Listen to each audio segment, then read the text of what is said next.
The following is a production of DallasCowboys.com and the Dallas Cowboys Football Club. How about them Cowboys? Yeah! Go Cowboys! This is Talkin Cowboys. Streaming live from the Dallas Cowboys World Headquarters at the Star in Frisco. Handoff, Elliott plowing to the goal line. Barry, sacked by Lawrence. Prescott keeps it, and he bangs it in for the touchdown. And now, your hosts, Isaiah Stanback, Patrick Walker, and Kyle Yeomans.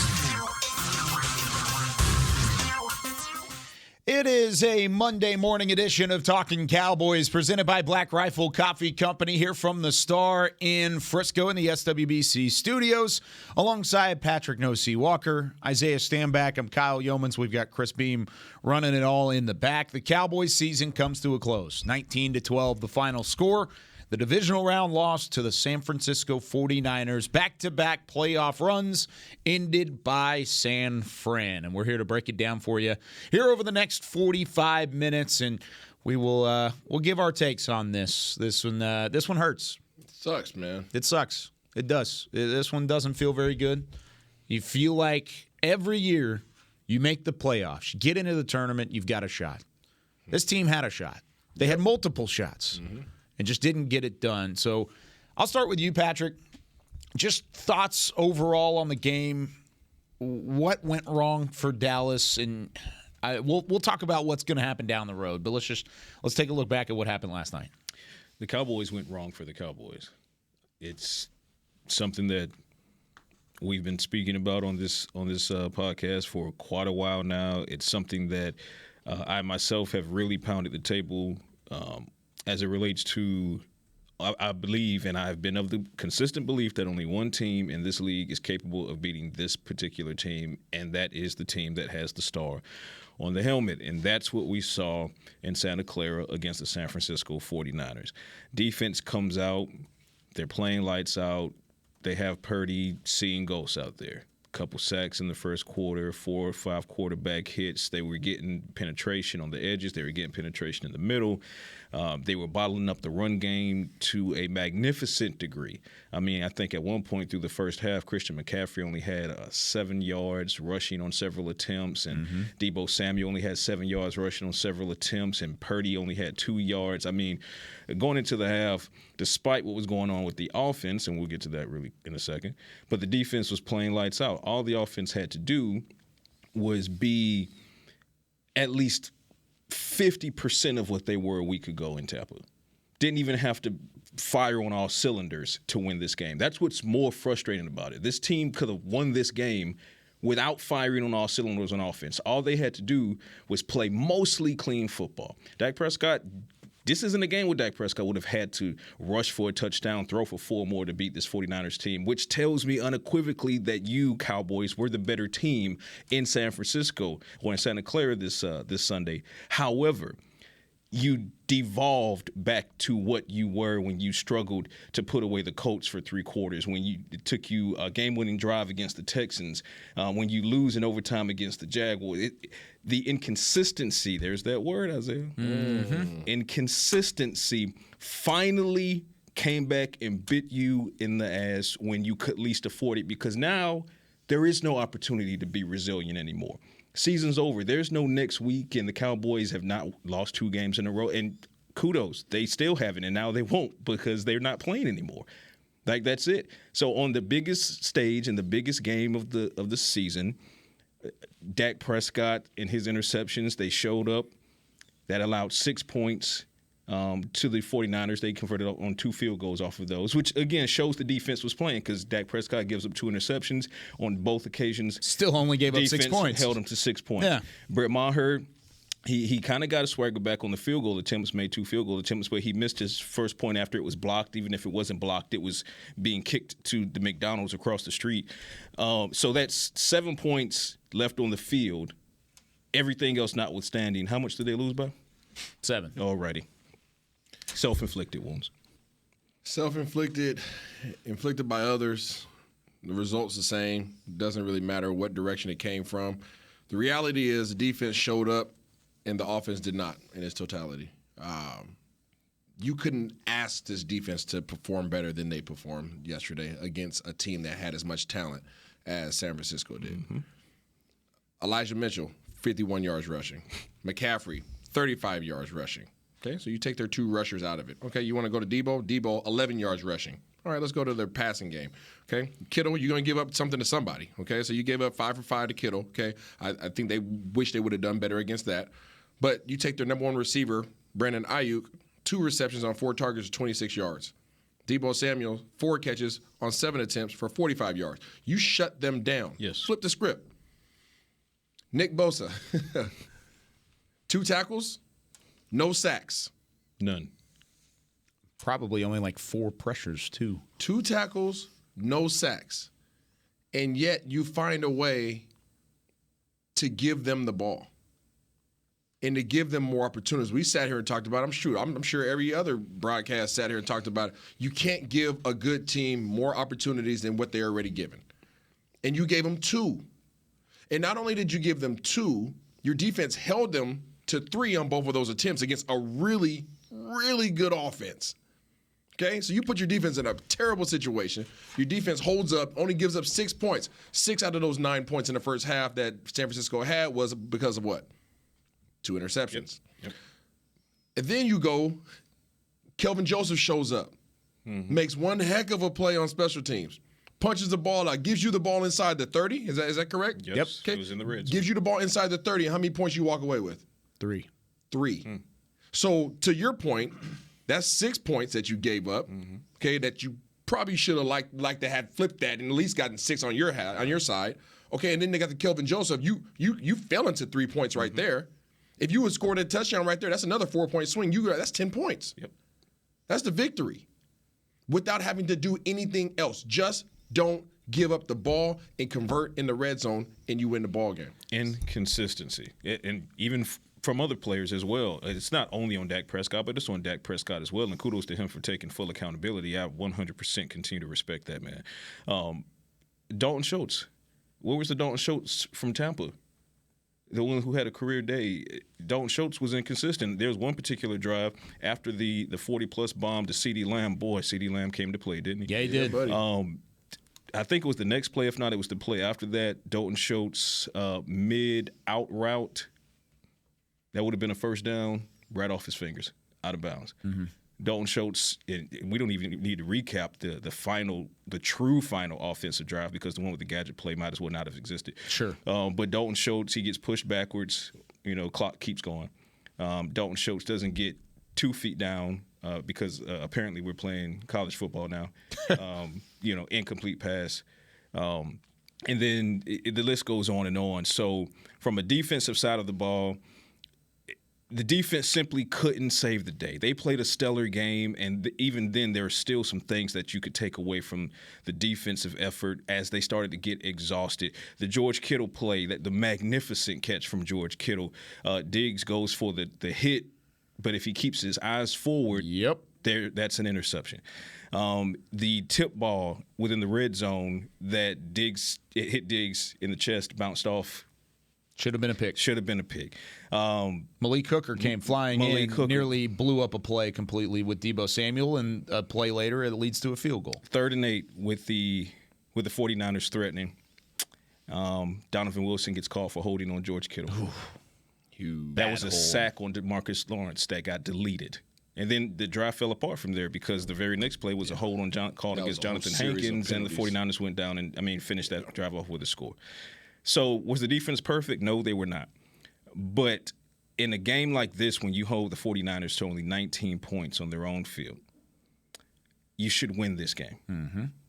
You should win this game. So even with the 2 interceptions, which shouldn't have happened, because for whatever reason, and credit to Kyle Shanahan and credit to DeMeco Ryans, Dak Prescott was not seeing the linebackers. He wasn't reading the linebackers well.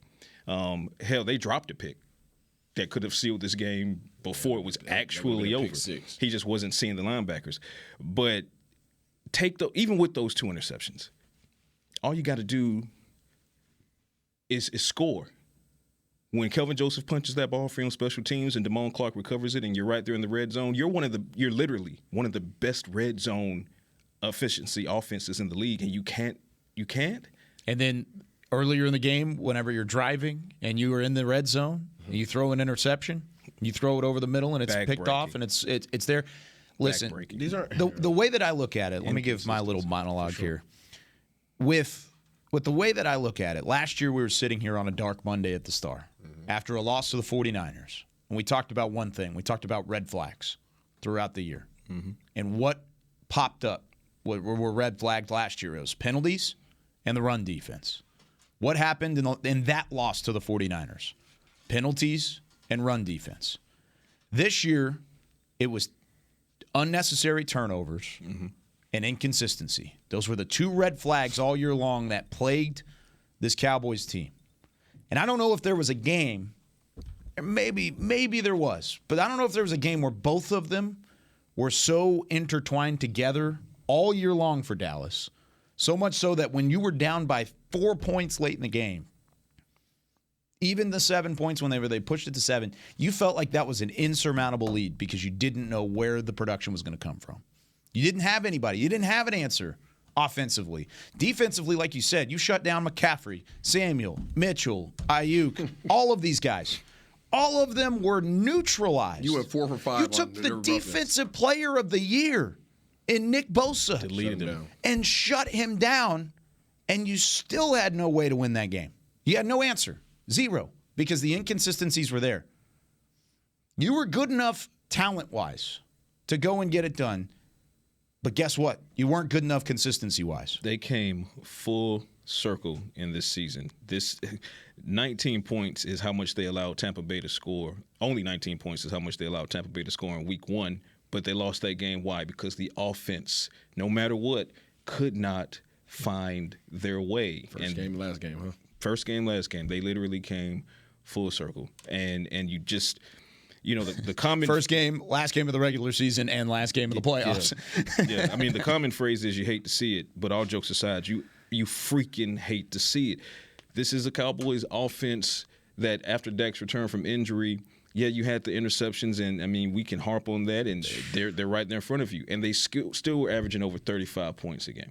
Now, not to take anything away from the 49ers defense. It's a stout defense. It's the best defense in the league, arguably. But you allow only 1 sack, and that was to Ebukam. That wasn't to Armstead. That wasn't to Nick Bosa, who came into this game with 18.5 sacks in the regular season. You completely deleted who will probably be the NFL Defensive Player of the Year. Yeah. You had your shots. There were, on more than one occasion, this Cowboys offense was moving the ball down the field, walking them down, and then you'd get to the 30 or in the red zone and interception. Interception. It just can't happen, and Dak knows it can't happen. That's why he took 100% accountability. But, as much as that is honorable, and, again, I respect the hell out of it, it doesn't change the fact that the season is over in large part because of it. Not in only part. So to be clear, he's not the only reason the Cowboys lost. We talk about the other people who didn't step up on the biggest stage when they needed to step up. The inconsistency in Dalton Schultz, and then losing Tony Pollard. That for me was the equivalent of the 49ers losing Christian McCaffrey. Changed your whole game plan. I would agree with that. They're not on the same level pegging in terms of talent level, but exactly strategy. It completely changes your offense. And even Turpin. And Turpin had a great game as far as flipping field position, and I figured he would because the 49ers, one of their soft spots was special teams defense, and I pointed that out. 25th and 27th ranked respectively in net and gross yards allowed. But even Kevontae Turpin could have been the hero that the Cowboys have been waiting for. Fourth quarter, you're down a touchdown, and you're about to break it. And if you just take that outside, if you go outside that final block, instead of taking the inside route. That might have been your best chance. If you go outside that block instead of taking the inside shoulder, it's not a 43-yard return. It's probably a touchdown. And if it's not a touchdown, you're on the 5-yard line because you only got the kicker to beat. So assume the kicker has some wheels, but he doesn't have Kevontae Turpin wheels. Robbie Gould, you could probably run past him. Yeah, that's my point. So there's a lot of blame to be placed here.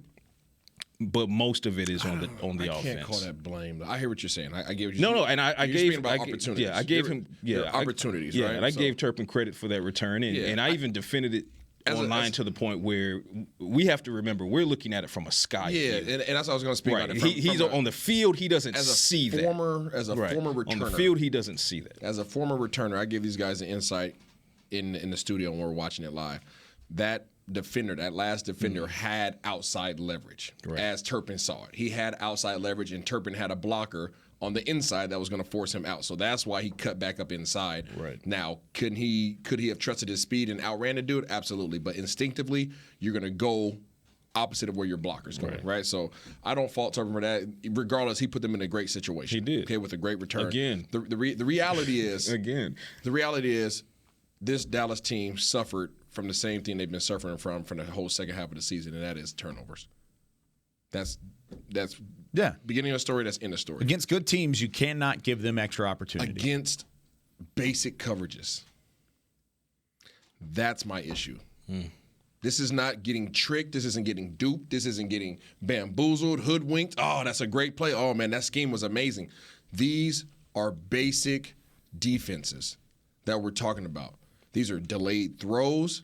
This is double pumping, triple pumping on passes that are timing routes that are giving defensive backs the opportunity to get back into play. Because we think about an open receiver. An open receiver is half a yard of space.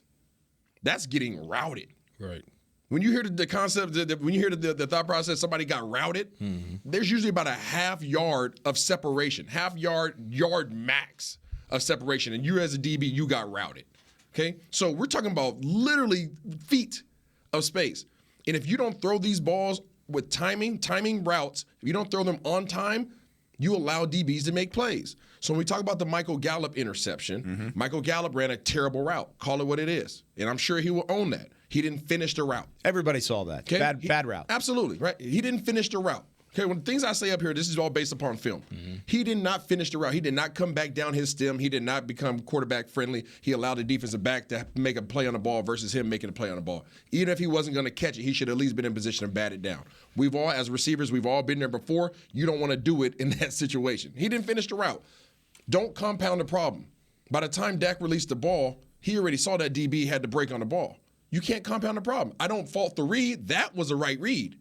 Now, if you look on the opposite side, you can pick and choose which side you want to go to whenever you have those comebacks, rollaways, because whatever you want to call in it. cover three, there's space. There's space. And you don't want a comeback, or if your receivers are running a comeback, then all of a sudden you've got that timing up and you're able to release. You see that single high, whether it's man-to-man or cover three, the type of routes that they were running on the outside with T.Y. Hilton and Michael Gallup, those routes are pitch and catch throws.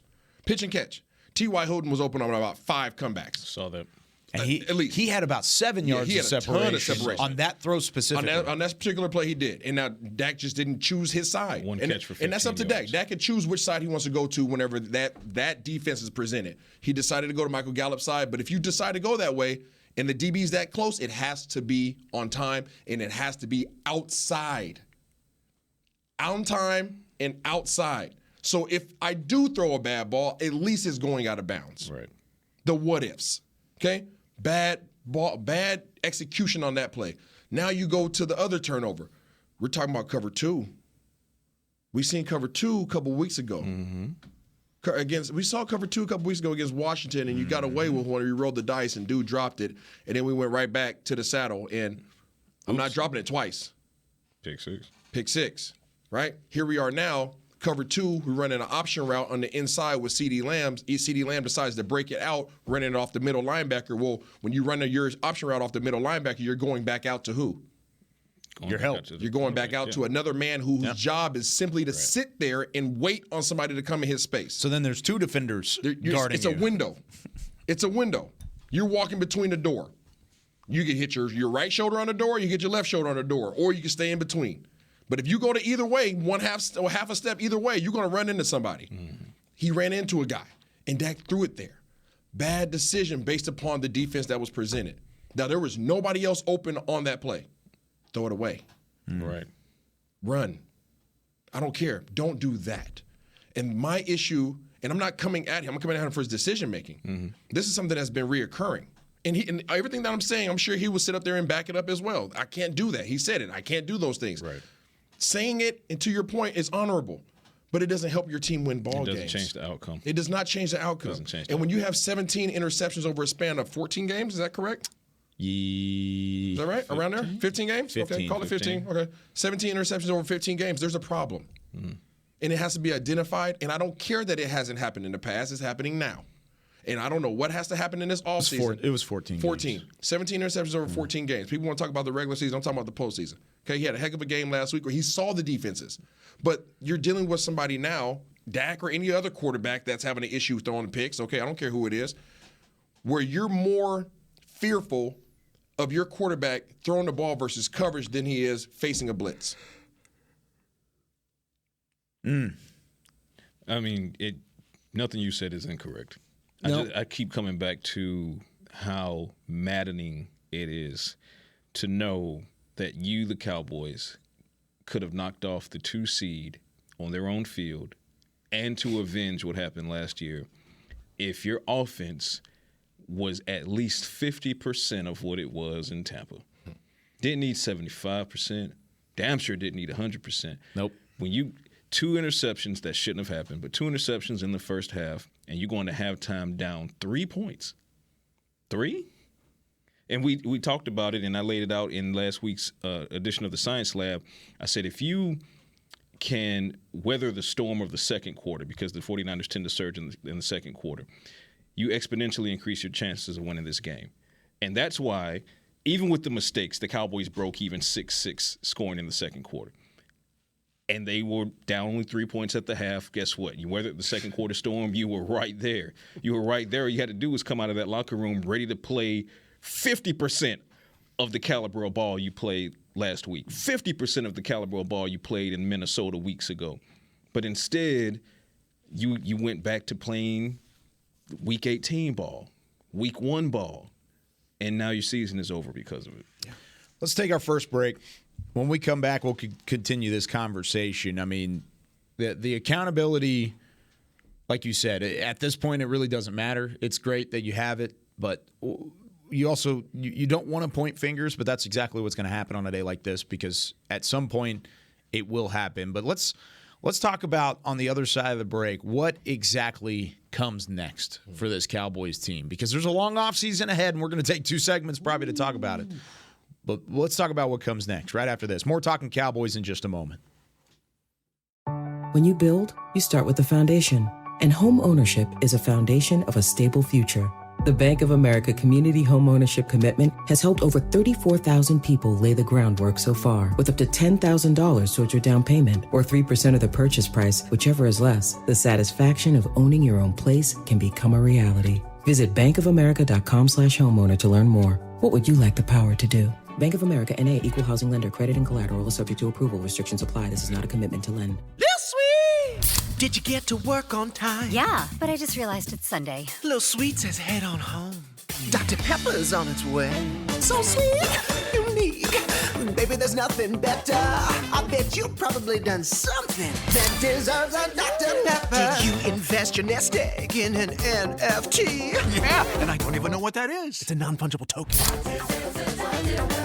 Everyone's done something that deserves a Dr. Pepper. Todd thought it would be secure to jog in the cheetah savanna. Todd believed the big cat repellent he bought online was reliable. And now, Todd is trying to be faster than this cheetah that can run 80 miles per hour. But the good news is, Todd has AT&T 5G that is fast, reliable, and secure. And he learned the best thing to do is stop running and toss her the backpack with the beef stew. AT&T 5G. Fast, reliable, secure. It's not complicated. 5G requires compatible plan and device. 5G may not be available in your area. See att.com/5G for you for details. Are you ready to take coffee off your grocery list forever? Black Rifle Coffee Club is here to help. As a coffee club member, you'll get your favorite coffees roasted, packaged, and shipped to your door free of charge on your preferred schedule. Set it, forget it, and never run low on coffee again. Members also get exclusive deals on coffee, products, and discounts from partner brands. Ease your mind and let Black Rifle worry about your coffee supply. Go to blackriflecoffee.com to join the coffee club today. Back to Talkin' Cowboys. Back here on Talking Cowboys on the Monday following the end to the Cowboys 2022 season. By the way, we are just steps away from the Dallas Cowboys World Headquarters in the Star in Frisco. You can visit the Star District, your destination for excellent dining, premier shopping, and exciting events. Visit thestardistrict.com for more information. As disappointing as the result was last night, we had a lot of fun out there on the plaza. We did. Cowboys Nation was ready. Yeah, we appreciate the support, man. Y'all was game ready. We try to make sure y'all was the smartest ones in the room. We talked about some of these things. Some of the things that showed up last night, we definitely brought it up. Yep. We brought it up in a pregame show.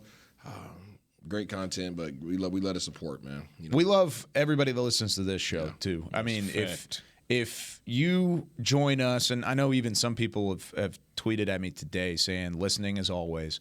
If you listen to this show every day through the regular season and then again through the offseason, we'll be here periodically throughout the offseason, but you're family to us. So I hope you know that. I'm going to look right into that camera up there because you're family to us and you matter, no doubt about it. And we really appreciate where you guys are committed and consistent in the content that we put out wouldn't mean anything without you guys. So thank you so much for joining us throughout the year. Absolutely. But let's get back into it. Cowboys fall 19-12 against San Francisco on the road. Was there anything that jumped out that wasn't anticipated?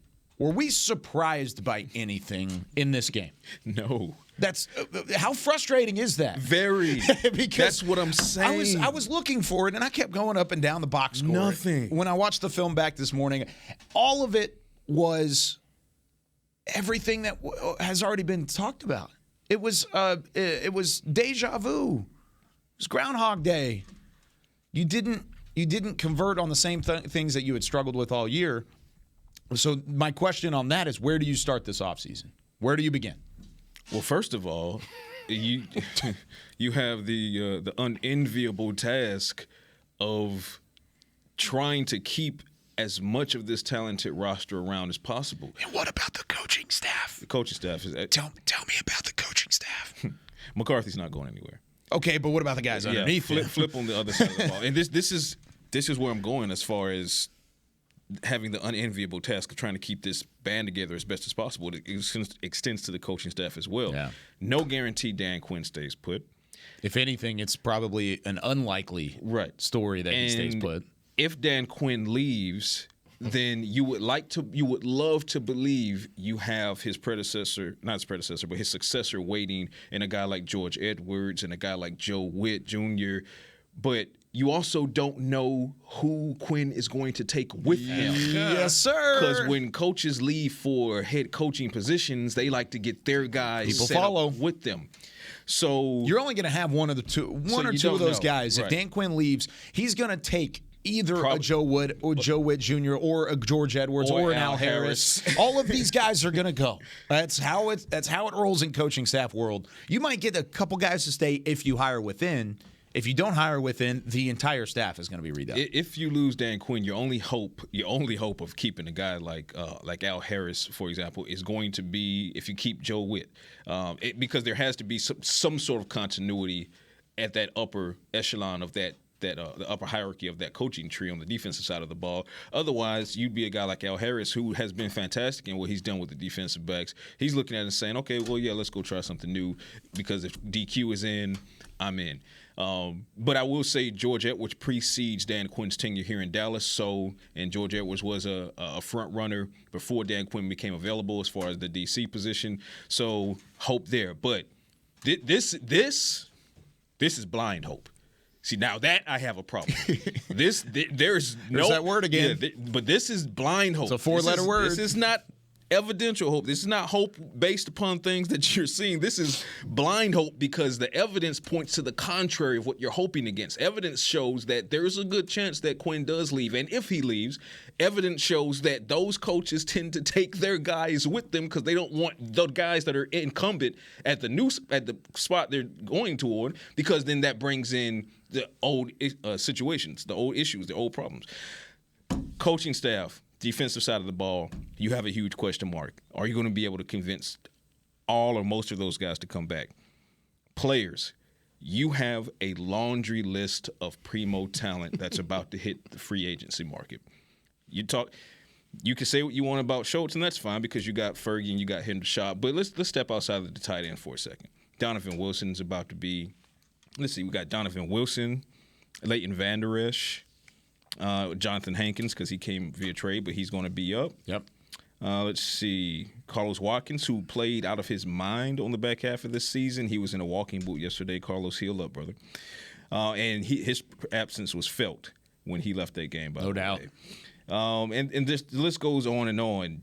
Connor McGovern, T.Y. Hilton, Tony Pollard, ding, ding, ding, ding, ding. Right? That's a big one. Terrence Steele is a restricted free agent, so Cowboys do have some rights there. But my point being, there's no shortage of conversations that have to be had from a player standpoint as well, from a front office perspective regarding players to say, hey, how are we going to potentially keep Tony Pollard, and is that going to jive with what we may or may not have to do with the Zeke contract? And all of these uncomfortable conversations that you were trying desperately to hold off until mid-February to have, well, now you're going to have them effective June 22nd, January 22nd, January. Along those same lines, I hate the fact that I had to just pull up like Spotrac for the first time in God knows how long, because I haven't had to look at contracts and numbers. And, hey, you've got it up there, too. There you go. It's the first time I've had to actually put this thing up there, but – good point. Very valid. In order to retain players, that's the way you said it, right? In order to retain players, what do you need? Money and hope, cap space. Yeah. Does the number 49 ring a bell to you? No, see? 49. No, it doesn't resonate, huh? Doesn't. This year is 19. The cap hit by Dak Prescott. Oh, 20% of your cap. Almost 22% of your this cap. This coming year, the next season, will be $49 million hit to your cap. So you are either going to have less money to go get and retain these players, or you're going to have to do what? Cash them out. Those are your two options. Am I correct? If there's another one out there, please throw it. I mean, you can cash out and turn it into a signing bonus, and it could be a whole thing. So you're either going to restructure. You can restructure, but when you restructure, you're going to take some cash and say, "Here you go, Dak. Here's some cash. Yeah, convert it. Here, convert it over right now." Yep. So if you're Jerry Jones, you're either going to give Dak Prescott a good lump sum of money, or you're going to have a roster that you can't retain and have any depth at positions. You're going to do the former if you have to. Because what you're not going to do, if you're Jerry Jones, who admittedly does not, quote unquote, have time for a bad time, you're not going to hit reset at quarterback. That's what you're not going to do in 2023. So then the only thing left to do is have conversations stemming from that decision. Right. And then you say, okay, well, how do we free up this cap space? There's 100 ways to free up cap space. Go as Loomis in New Orleans, right? There's 100 ways to manipulate cap space. I'm not as concerned with cap space as I am concerned with market price on some of these players, because cap space can be found. Market price, the market is the market. And do you think that Tony Pollard can come to an agreement with the Dallas Cowboys? I believed that mid-season. I believe that 3/4 of the season in, because I believe he wants to be here. And again, I don't want to be in anyone's pocket. So I'm not, this is my opinion of it. I believe that Ezekiel Elliott would be amicable. This is not the first time I've said it, to potentially taking less to retain Tony Pollard to keep that tandem together. I'm not speaking for Zeke. I'm not speaking for his pockets, but I could see enough logic and reasoning to believe that that's a thing. I agree. Well said. And Pollard loves playing with Zeke, loves playing under Dak. He loves the locker room. He loves the culture. So I just hope he doesn't look elsewhere and love the paycheck that another team is willing to give. And this is because somebody else is going to look at the value of Pollard, and they're going to put that money out. And you understand, as Pollard, understand that running backs aren't getting what they used to get, nor do they have the career span that they used to have, and you're only hot once. And he just got reminded of that by potentially suffering a major injury on yesterday. And he might have a long offseason ahead. He was on crutches and in a boot, just slowly making his way from the aircraft to his car last night, and just the look of defeat on his face. And a lot of those guys was tough to stomach. But to your point, Tony Pollard, if he ever needed a reminder of how quickly things can change at the running back position, he just got it. So that should likely create a sense of urgency to say, I got to get my bag now. Yep. So a lot in play there, a lot of negotiation to come. But to answer your question, Kyle, those uncomfortable conversations begin now, as opposed to February 9th, 10th, and 11th. I think you talk about Schultz as a potential contract, because you're gonna not tag Schultz. It's plain and simple. He was paid, what, 10.9 this year on the tag? That's not going to happen. No. They're not going to pay that again, especially when you've got a couple rookies underneath that you feel pretty confident in. You talk about market value for a position. The market value is now there for him to get a cheaper deal. Maybe he comes back. It's not the same amount of cash. But then you look at Tony Pollard. Do you tag Tony Pollard? That's a lot of money, too, because whatever that tag's going to end up looking like, power went out in here. How about that?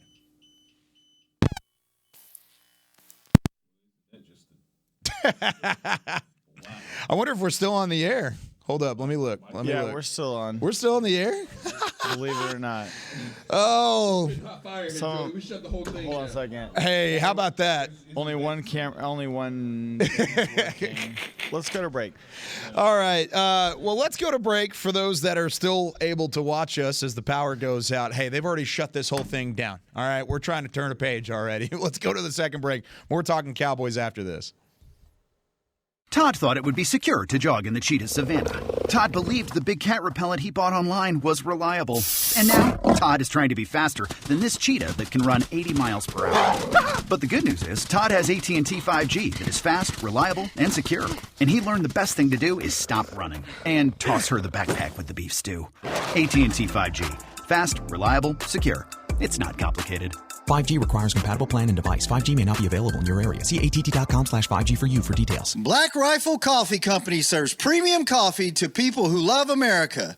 When you drink Black Rifle coffee, you are directly supporting veterans, law enforcement, and first responders in your community. Black Rifle's expert roasters love coffee almost as much as Texas loves football, so it makes sense that America's Coffee partnered with America's team. Go online at blackriflecoffee.com and fuel up with the official coffee of the Dallas Cowboys. That's blackriflecoffee.com to fuel up today. Lil Sweet! Did you get to work on time? Yeah, but I just realized it's Sunday. Lil Sweet says head on home. Dr. Pepper's on its way. So sweet, unique. Baby, there's nothing better. I bet you've probably done something that deserves a Dr. Pepper. Did you invest your nest egg in an NFT? Yeah, and I don't even know what that is. It's a non-fungible token. Everyone's done something that deserves a Dr. Pepper.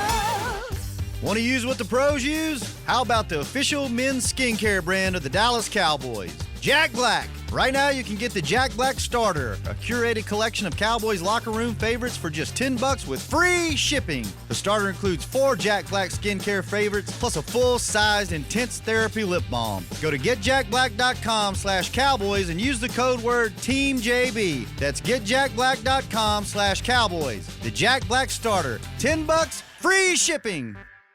Back to Talkin' Cowboys.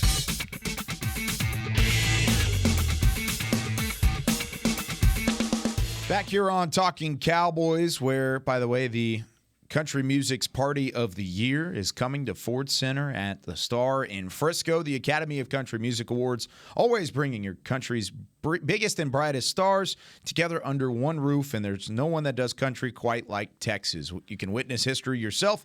On May 11th, get your tickets at SeatGeek.com.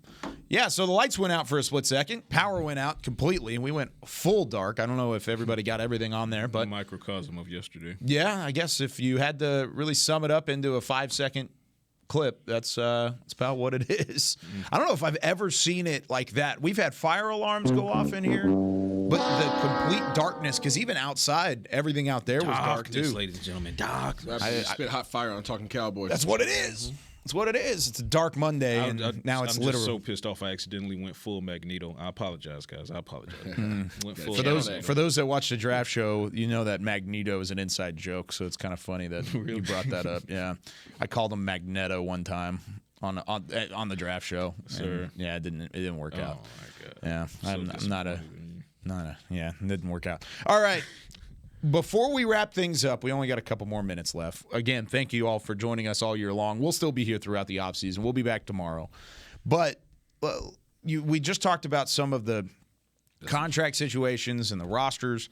If you had one takeaway from the 2022 season, one takeaway on how it ended up and how it kind of all together came together, what would it be? Positive or negative? Either one, whatever you want. It could be positive or it could be negative. Both. Okay. So a pro and a con. On a positive note, what McCarthy has been able to do as far as teaching, preaching, and walking resilience in this locker room has been nothing short of amazing. When you suffer the blows the Cowboys suffered, I mean, this season, let those outside the building tell it. This season should have been over week 2. Should have been over week 2. Yeah. You lose Dak Prescott on the heels of that terrible loss against Tampa Bay. He's out for 5 games. And, what if Cooper Rush splits that? Or what if he has a losing record in those 5 games? Maybe the season's over. They overcome that and a mountain of other adversity, injuries, losing guys. The front office, what do? They saw they needed help with the run defense. They make a trade for Jonathan Hankins. LVE, they, don't exercise his 5th-year option, bring him back on a prove-it deal, and guess what he does? He freaking proves it. There's another. I mentioned him as a free agent. There you go. So from a coaching staff perspective, from a macro stance, magnificent job. Obviously, there are going to be things in each game you could point out and say coaching could have done better. More often than not, you're probably right. But overall, this season could have been over in the first quarter of the year. But we're here having this conversation in mid-January after the divisional round. Con, negative, inconsistency. Inconsistency, the inability to execute at a high level every single week is what kept the Cowboys. Because as much as you love the back-to-back 12-5 seasons, this season, if you eliminate the inconsistencies, they're the number 1 seed this season. Yeah. And you're not having to go through Tampa Bay and then go through San Francisco. Everybody has to come to AT&T, and you get the first round bye. You were only 1 or 2 games away. If you flip those losses to wins, you should have won in Green Bay. Mm-hmm. You should have won against Jacksonville. Mm-hmm. Flip those 2, and you're the number 1 seed. You hold on to a 17-point lead in both of those games. Right, and the entire postseason is a different conversation. But because of your inconsistency, you were punished with an extreme degree of difficulty this postseason to have to go through Tampa and Tom Brady and then San Francisco. And then if you won in San Francisco, you had the number 1 seed in Philadelphia waiting for you on their field. It was going to be a tough road to hoe, and it didn't have to be if the Cowboys had just established consistency. So resiliency is there, magnificent. Consistency lacking, and that's why it ended the way it did. Isaiah? I would say that your front office is doing an amazing job. I think that they threw it all. I know a lot of people, every time Dallas, falls short, everybody points at Jerry. Oh, they need to get Jerry out the way, or Stephen Jones. They're doing an amazing job. Okay, front office is doing a heck of a job. God, Jerry, so good this Steven, Will McClay, and everybody else that falls underneath them. Everybody last offseason, basically just downright wrote off the Cowboys. I was on them because they didn't do enough. I felt because like they didn't do enough. Correct. But then you get into the middle of the season, you have the resiliency and you have the opportunities. No. On paper, you felt like you were good enough to win that game. Absolutely. No. And go to a conference title game. So in terms of get Anthony Barr, that front, T.Y. Hilton, Jonathan, all huge. And that front office is responsible for this coaching staff. This coaching staff is immaculate, amazing coaching staff. And then I'll have to double down on the other aspect in terms of the team. It's just been inconsistent play, and then it's been mostly offensive. It's been mostly offensive. Defense, they shored up for the most part prior to Hankins' injury. They started shoring up the run defense. You saw it again yesterday. They shored up the run defense. So offensively, it's just been super inconsistent, and they did not do a good job of putting their team in position to win ball games. Last year, it was a lot more equal relationship between offense and defense. This year, it was definitely lopsided. And the defense, I mean, there's still a really good chance that they come back next year and that defense is nasty again. But you might have to do it without your defensive coordinator. Correct. You might have to do it with somebody completely different. You've got a lot of pieces there. Whoever's going to be putting that puzzle together is going to be maybe different. It's going to be hard for him to turn down that job 2 years in a row. Multiple jobs 2 years in a row is the big thing. All right. If you don't already, follow Isaiah Stanback. He is at I Am Stanback, and then also Isaiah Stanback on Instagram. You've got Voice of the Star, Patrick No-C Walker. Follow him. If this is the last time you're seeing the Voice of the Star this offseason, you're doing something wrong because he is all over the place on DallasCowboys.com. We got a lot to talk about. Yes, we do. And, of course, I'm at Kyle_Yeomans on all social media platforms. We will be back tomorrow. We're going to take your calls. Talking Cowboys Nation. We're going to be taking calls from the fans. That's going to turn the lights out. Yeah. The lights are going to be spitting out on that one, too. Chris Beam in the back. Isaiah Stanback. Patrick No-C Walker. I'm Kyle Yeomans. Thanks for joining us here on Talking Cowboys all season long from the Star in Frisco. We'll see you tomorrow right back here from the SWBC studios. This has been a production of DallasCowboys.com and the Dallas Cowboys Football Club. How about this, Cowboys? Yeah!